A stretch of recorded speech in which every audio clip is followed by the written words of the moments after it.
This is the Guns Magazine Podcast, episode number 44.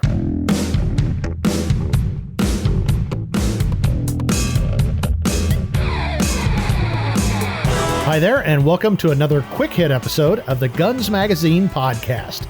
I'm your host and the editor of Guns Magazine, Brent T. Thanks for joining us as we talk to the interesting people who make up the world of shooting, hunting, and the firearms industry.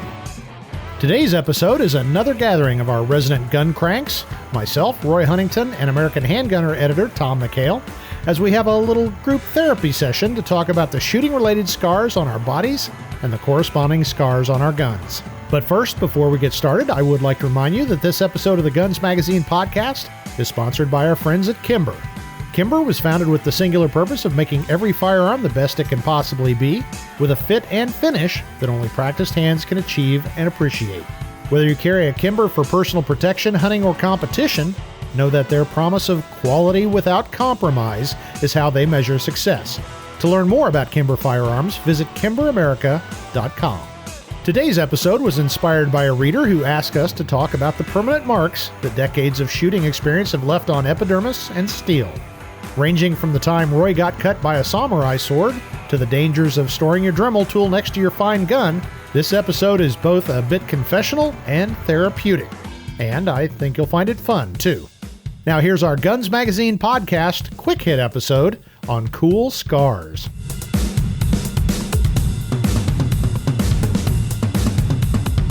Let's get to our topic now, gentlemen. The topic of the evening is cool scars, how we've got them on our body, on our guns, and maybe how to prevent them. And there's the old saying, chicks dig cool scars. Well, I'm not sure if that's true or not. Mostly the women I've shown cool scars to, they go, well, you were pretty stupid, weren't you? And I'd have to say, that's how scars get there, right? It's a sign of an adventure, and usually an adventure gone wrong. So here, hold my beer. Yeah. You know? Exactly. Yeah, hey, y'all, watch this.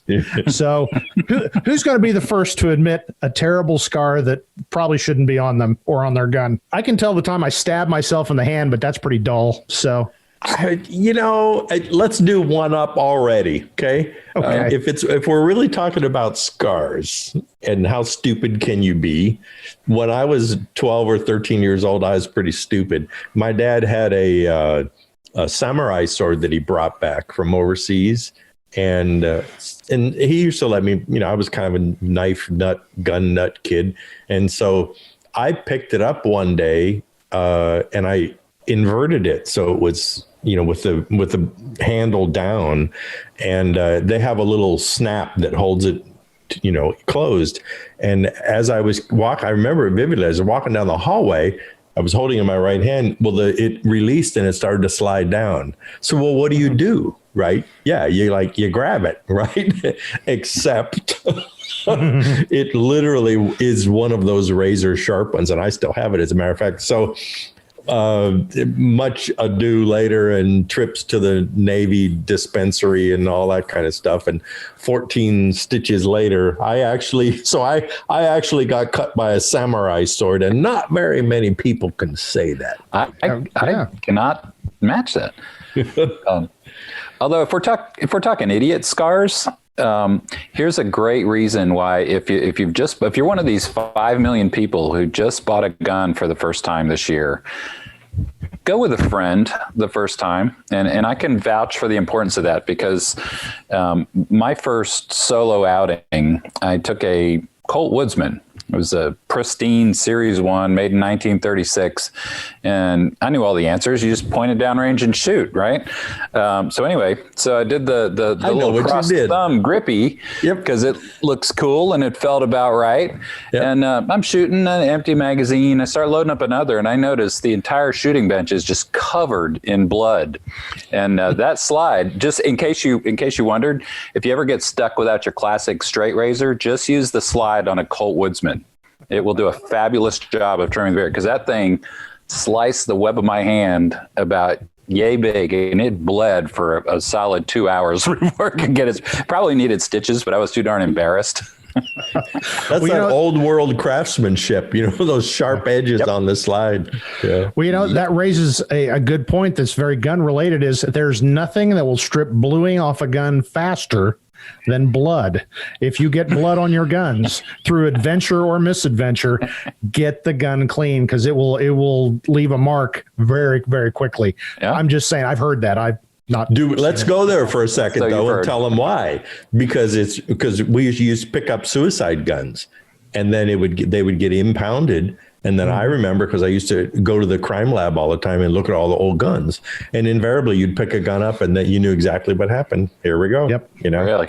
Yeah. No, you got to wipe the blood off. You're right, though, Tom, because I see people that when you go to teach somebody, if they've never fired before, you'll see them pick up an auto pistol and they'll put their weak hand thumb over top behind the slide. And it's like, don't do that. It's a good way to trim any stray hairs you have right in here, along with a few, inches of skin. I've got a dumber one than that. I was just sitting here thinking, I was at FTW Ranch late last year. It was December of last year.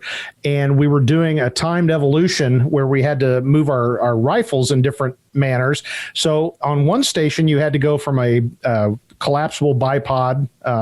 Harris is typically the big name, but there's various brands. Collapsible bipod, and then put it up on a rest and shoot.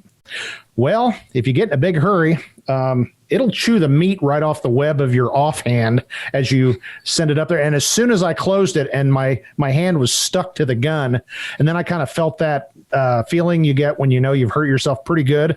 And so we're still in this timed evolution, and I'm like, okay, I'm bleeding like a stuck pig, but I got to shoot. And I'm finally like, I did something stupid here. Yeah, exactly. Yeah. So it was cool, though. They wrapped me all up in gauze because it was bleeding like crazy. But so by the end of the day, I probably should have cleaned it up, but it looked really salty. It was all, just gungy looking. And I was kind of proud of it, aside from being totally stupid for doing it. But watch bipods, they will eat you live. Well, it's like the pointy end is dangerous, and I think people forget that the round end is dangerous too. That's where I got because of that.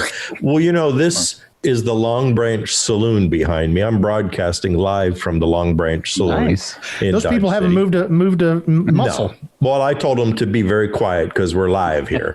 And Miss Kitty disappeared a little while ago, but it actually really is. This is the Long Branch. It's not like what you see on TV, and I think it's pretty cool. But in a real Long Branch, there's bullet holes, or at least there was before it was gone. And I want to talk about my next scar is a scar on my wall rather than on my aged body.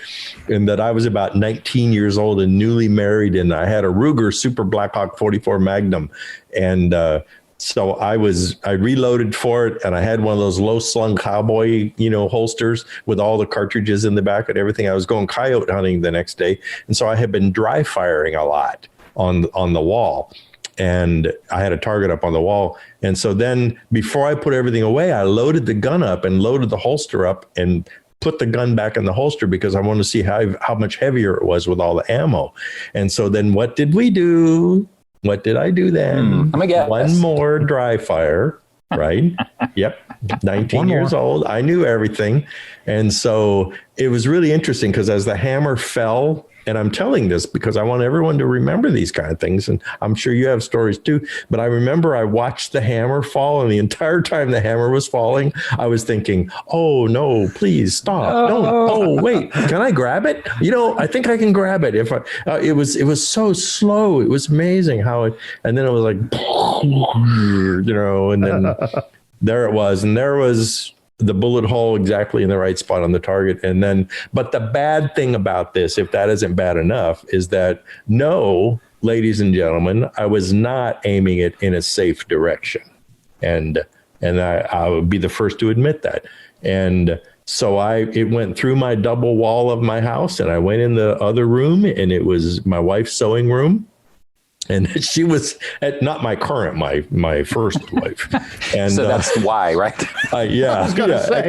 This broadcast will end very quickly. Yeah. She worked at a bank, and they had these like kind of executive uniformy kind of things with shirts and blouses and all that. Well, this bullet went through like 15 of her uniforms, and it exited. And of course, both doors of the sliding cabinet were both on the same side. So both of those killed a hanging plant in a macrame, because that was 150 years ago, and it was macrame. Well, macrame deserves to be shot. 75, general, so. I think it was 1975, and then almost hit our Pfaff sewing machine, and then lodged in the back of the piano. And I have to tell you, though, it was a profoundly life-changing experience, all baloney aside. I mean, that ever since then, I am so paranoid safe around guns, and I won't take any static from anybody. If you're unsafe, I'm going to tell you you're being unsafe and tell you why. And that's because of that. And so the lesson there was I broke how many of the 4 firearm safety rules? All of them. Yeah, all 7 of the 4 firearm safety rules. That's weird. Brent and I were both counting 7. Yeah, it's 7. And so I go on record, but I would call that a shooting scar because it really scarred me the rest of my life. But it definitely made me safer. But boy, I'll tell you, ask me if for the next 2 weeks I played What If every day. So not a good thing to think. I know. Do you guys have dining room tables? Yeah. I've got some helpful information for you. Just for future reference, you do not, a dining room table is actually a safe backstop for 22 snake shot. You do not have to worry about overpenetration. That's good to know. Have you tested that, Tom? I just happen to know that. Wow. Well, from a reader told you. And the other thing I happen to know is that can also do wonders for your marriage. So, shooting the dining room table with 22 snake shot, it really helps. Somewhere. It fosters communication and gets a dialogue going, and it's nice. Well, we've got a couple of comments here, and I'm not sure which direction to go. Hascat's asking about scope bite, which I think every one of us can talk about at some point. Yeah, what do they used to call that? Scoped. They used to call it being scoped. Yeah. I've got a couple of those. Do you have one, Brent? If so, wade in.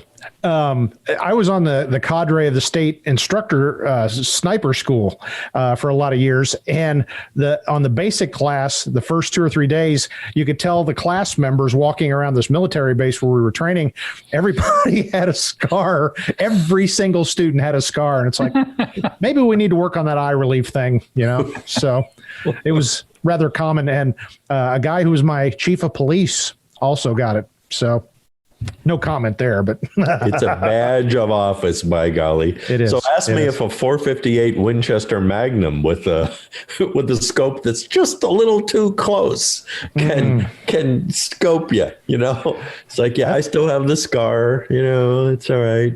Oh man, my dad got it once, and we were sighting in a rifle to go pig hunting. And so then we transitioned to an iron sighted gun after that. But I still have a picture of him with the Band-Aid on his forehead during the hunt. So I guess that's kind of a badge of office, huh? Yeah. Well, that's why I only shoot 22s, right? I'm trying to remember just off the top of my head, but I think it's been 6, 8, 12 months ago, and in an article Wayne Van Zwal wrote for Guns, we were talking about that very thing, and he sent me a picture, and I can't remember if it was him or one of his hunting buddies, and I zoomed in as the inset of the picture, a nice little bite, because I think it was a buddy of his who was with a nice trophy, but the zoom in was this nice big scope bite right over his right eye. So It happens to everybody. And, I think the best thing to do when something like that happens is don't go all macho on it or anything, you have to laugh and you say, you know what, I messed up on that one and that was a good lesson. And then you've learned a little bit more. You can share it with your friends and then they can have a good laugh at you. So, Yep. Well, not only do chicks dig scars, chicks get scars. And no, they don't. Speaking of have to laugh, my wife actually gave me permission to share this story. Oh. And it's just a little range story. She was at the range with me one day wearing, a shirt, not a crew collar shirt, but something, more scooped down. And as you might have already guessed, the very, very hot brass went this direction and lodged. And to this day, she still sports the scar. That's when you see him do the wasp dance. It's like the wasp dance, only it's the hot brass. I was a tip in that. Collared shirts at the range, right? And you're right. And baseball caps. Yeah. That helps. Yeah, I got one of those in my glasses because I don't like wearing baseball caps. It lodged right in between. So, man, and there's nothing you can do. You just burns like a son of a gun. There was a guy, I was at Thunder Ranch years ago, and we had this guy. His name was Tony. I swear to you, he was an Arthur Murray dance instructor.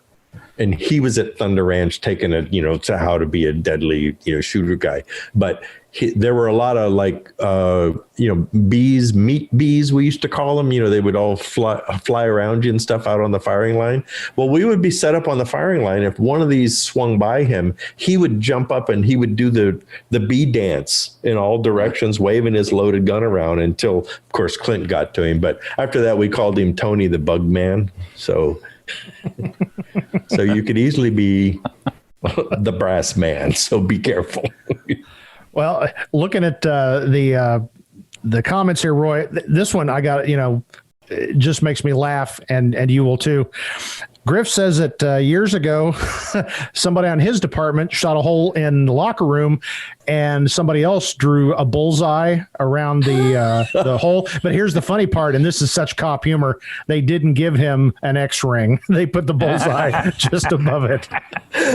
Put it in the 6 ring, right? Exactly. That's funny. I think if we want to go in the direction of ADs, I think we probably all know some stories there. I was going to say, well, I've got a scar story. I'd completely forgotten about this. My first ever shooting scar. I was I'd bought a 45 caliber muzzleloader. Remember the kits? I think they still make them. This one was very poorly put together, but it was, I was going to start muzzleloader hunting for deer. So I took it out to the range, and they tell you to wear iPro. Well, that was back in the day. We were still sticking shell casings in our ears, our ear protection, and you don't need eye protection. Good Lord, are you a big sissy? Yeah. So I'm shooting it, and percussion caps occasionally blow up or pedal out. Got it right here. So I had to go to the doctor, and he said, "What happened here?" And that was before you really went to the emergency room with stuff like that. And he goes, "Well, sit down here on the table." And I'm thinking, okay, he's going to numb it up and do all that. He grabbed a pair of forceps and pulled it right out. And I remember it felt like my eyelid was pulled clear out to here. And then it started gushing blood. And I thought, that's a training scar on me. You'll never see me without iPro ever, ever, ever. Because I don't want to repeat that. You're right. Who was it? Were you the one who had a piece of bullet jacket material in his gum? Was it you? Who was that? Somebody what, maybe it was a reader, but I remember they were shooting, and they had like, oh, what was that? Right. And he's looking at his gums bleeding a little bit. And, it was like, I don't know. I guess I got, something cut me, a piece of bullet jacket. But like 3 years later, he's at the dentist, and they're doing x-rays, and the dentist goes, oh my God. What's that? And he goes, I don't know. So the dentist opened up his gum, and lo and behold, out comes a piece of jacket material that had been in there for 3 years. Sorry, Brent, I threw you down on the railroad track. I kept thinking that was you. I've done a lot of stupid stuff like that, but that wasn't it. No, I think that's astounding. So we've talked about scars to our bodies. What about scars on our guns? Let's talk about some of the ways to avoid doing that, especially for everyday carry guns. Put on your cop voice and say, "Please, sir, step away from the Dremel." That's exactly the gunsmith's best friend. It's actually the fifth safety rule of shooting. It's like never store your Dremel and your guns in the same room. You always have to put them in separate rooms. So I do my share of fixing guns. The old bag of gun, hey, my brother took this gun apart and he can't get it back together. Could you fix it for me? And it's like, yeah, okay. But you almost always see the dreaded Dremel path across the receiver wire, Well, have you ever had this happen though? I hate this. Is you close the door, and when you close the door and you're safe, then you hear a clunk, and you think, oh man, but so then you open it back up, and then it goes clunk as 2 more things falls out onto the carpet or the concrete in your garage or something. Yeah. See, we suffer in silence about a lot of this stuff. And we can talk about some practical things, though. How to avoid. I think that, what I see more than anything is the bashed up areas on sites and around sites. Oh, yeah. From trying to drift sights with with a brass or steel with a punch. nail. There's a lot of good little tips in that process to avoid damage. Well, actually, in all seriousness, my number one tip for folks is get a set of screwdrivers, not the 99-cent ones. I mean, how many? We've all seen dozens and dozens of guns. It looks like beavers have gnawed on the screws, especially like the grip screws or action screws sometime. Yeah. And I've been guilty of it in my younger days also. But as I got older and I got hopefully a little smarter and I got nicer guns, it's like, I really don't want to booger that up. Maybe I ought to spend the $30 and get a good set of get a set from Brownells. They're gunsmith screwdrivers. Yep. That's really good. Hollow advice. ground. Yeah, you're right. And Tom, you were really right about the sight adjusting. Is it these? Because I see people that use steel rods, and that kind of stuff. And there's something, and I'm trying to remember what it was called. We wrote it up in Handgunner. It's like the Wyoming Sight Drifter, I think is what it was called. And it's this real simple little, it's a spring-loaded punch, basically. And so you just put the brass end against your sight and you pull it back and let it go, blink, like that. And it works absolutely beautifully. And you don't do just what Brent was saying. It doesn't look like you attacked your, 1911 slide with a ball peen hammer. There's something in that concept, though, because one tip I have, some sites are really tough, like Springfield Armory puts sights on like nobody's business, which is good because they're never, ever going to move on you, through Armageddon. They're going to stay put. But if you have to take one off, you got to commit. If you're using a punch, put tape on the end of a punch, preferably brass, put some masking tape over that to help from marring. But I've kind of learned the hard way, maybe, that if you do the little tap 50 times, you're going to mark stuff up. You're going to gouge and dent and ding. You just got to line everything up and just wail away with one sharp crack and go for it, And it actually, you'll do a better job of not damaging things if you're careful and give it some oomph. Well, here's one that I've never done, but I've seen it and it makes me laugh. Thomas was talking about his SIG P220, cleaned it, took it apart, and didn't get the takedown lever back up and ran the slide, and it just ran straight onto the concrete. I've seen it's a backup weapon. You just launch the slide. I'm glad I'm not the only guy that does that kind of stuff. This is almost like a group therapy session. I feel better. Hi, I'm Brent. I'm a gun plumber. That's right. Getting this off my chest really feels All right, good. let me tell you one. I'm going to tell you one. This goes back to the almost real scars. And that I wrote this up in my handgun leather column a million years ago in American Handgun. It was in the late 90s, I think. I had a reader send me a couple pictures. And basically what happened was he carried a small 32 auto without a safety, kind. It was like a Kel-Tec kind of a little gun, and he carried it in his pocket, but not in a pocket holster. What do we all say? Everyone repeat after me. Have your gun in a pocket holster if it's in your pocket, right? And so he also had a little Swiss Army knife, the little tiny one, the little executive, I think they call it, was also in that same pocket. And so he said he was walking back to his car after paying at a gas station when you had to pay first because we didn't have charge cards, right? And he was walking back out to his car, and he said, bro, I heard a pop.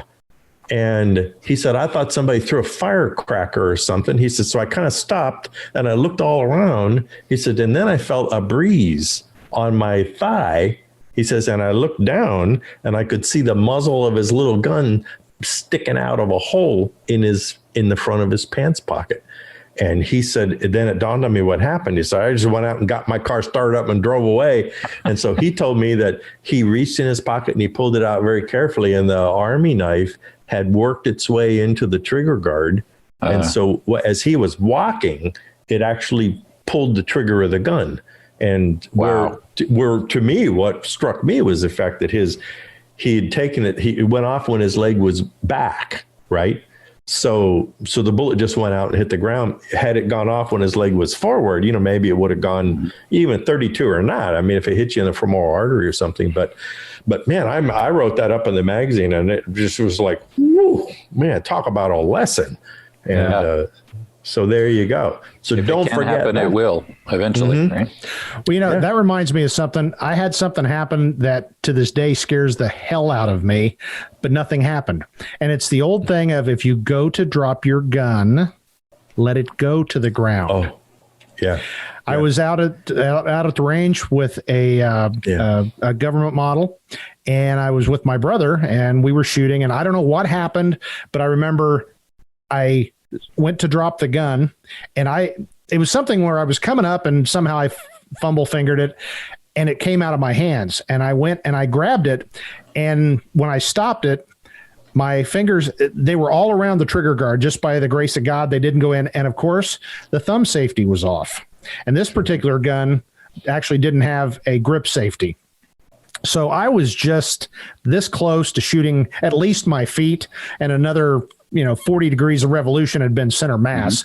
And I was so sick. I'm like, we have to go home now. He's like, what? You're okay? You didn't shoot yourself? I said, it's so I can throw up. Yeah. Exactly. That's the closest I've ever come to actually getting sick on the range, because I came that close. So if you're going to drop your gun, let it go. I mean, we're laughing about scarring up your guns and chewing them up, but that's a case where if it goes down range and gets all kinds of road rash, it's okay. That's probably the hardest habit I can think of related to shooting, because it's such a natural instinct.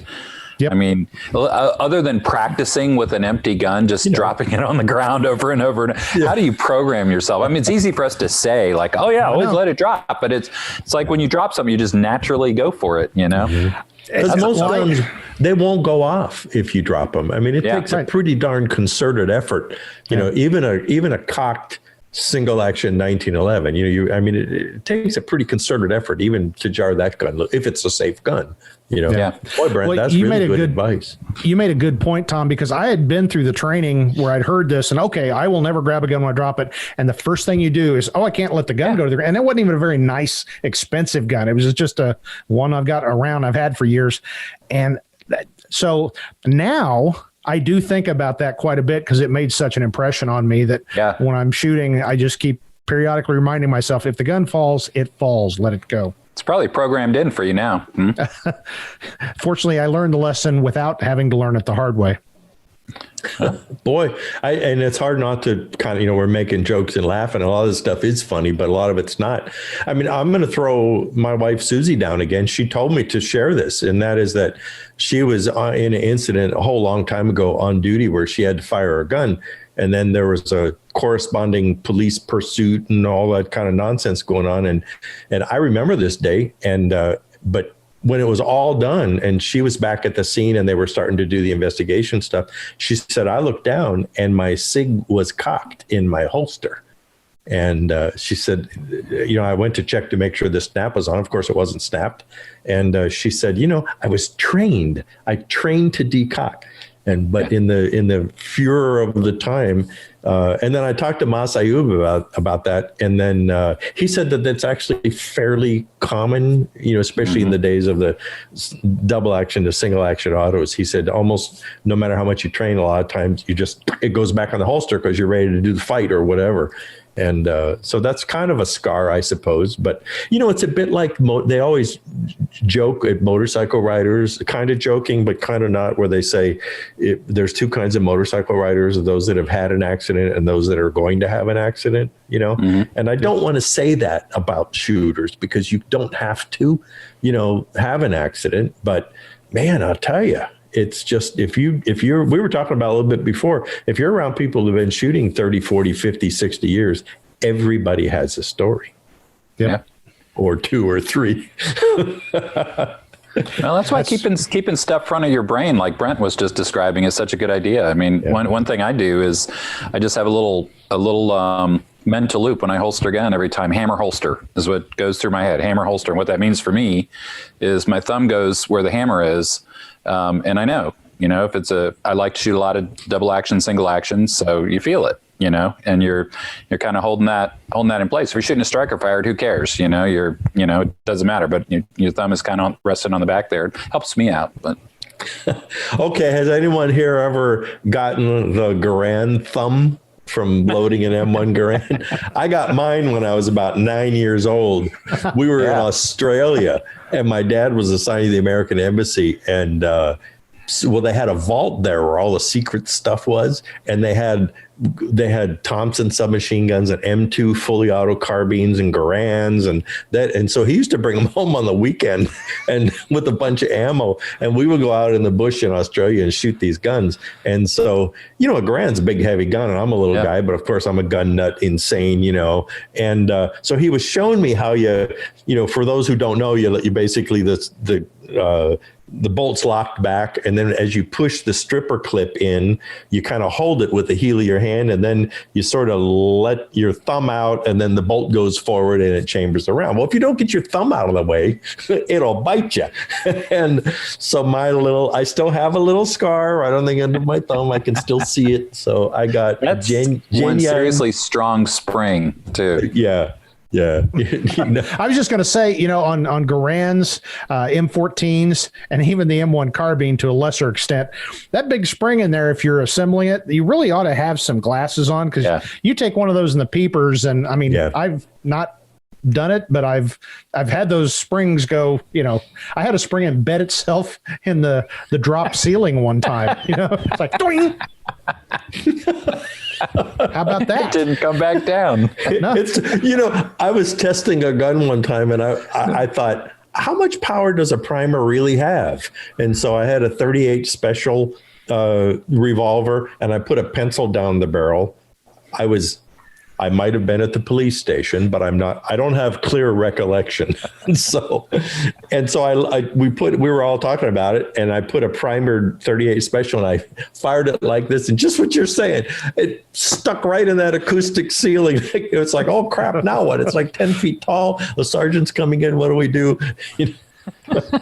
Wow. God. How is that possible?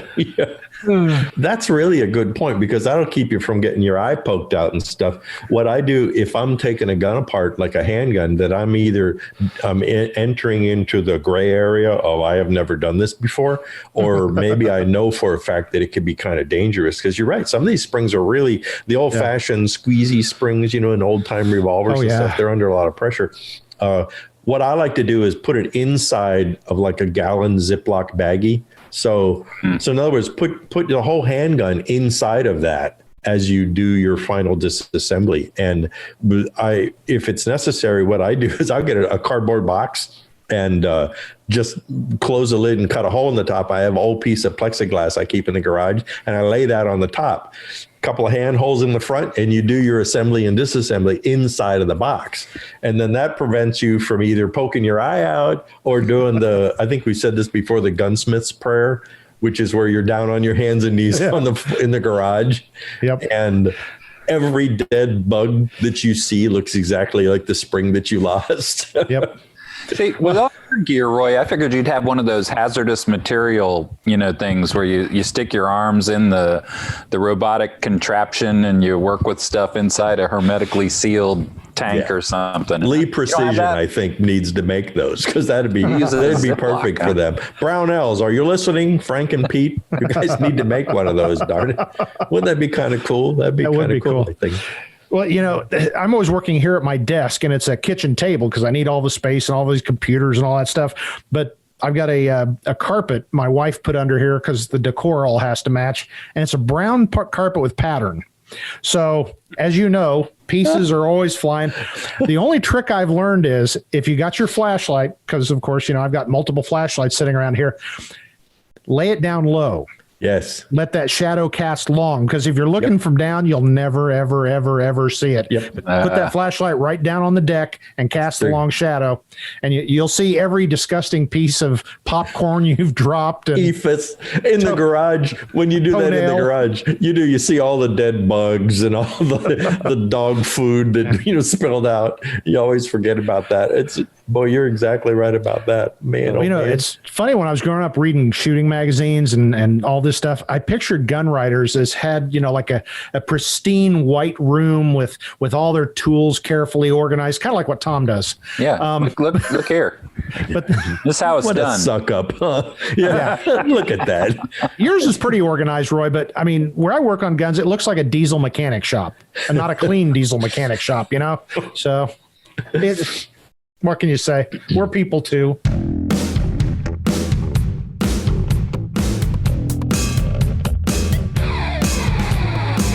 Well, I hope you enjoyed our discussion of the dumb things otherwise smart people do. And with that, we hope you're enjoying the Guns Magazine podcast. Please tell all your friends, even those brainless and rioting liberals. Guns Magazine is #1 in the business, and we're using our decades of friendships to bring you the most interesting chats in the gun world. If you have questions, comments, or a guest you'd like to recommend for the show, please email me. That's editor@gunsmagazine.com. Make sure you don't miss out on anything by subscribing to us on your favorite podcast directory and YouTube. Of course, you can always listen and download our episodes at gunsmagazine.com. And while you're at it, don't forget to check out our sister publication, American Handgunner Magazine, at americanhandgunner.com. And finally, before we go, I'd like to remind you to check out our sponsor, Kimber Firearms, at kimberamerica.com. That's it for this episode of the Guns Magazine podcast. For the entire group of deplorables here at FMG Publications, I'm Guns Magazine editor Brent Wheat. Now get out there and get shooting.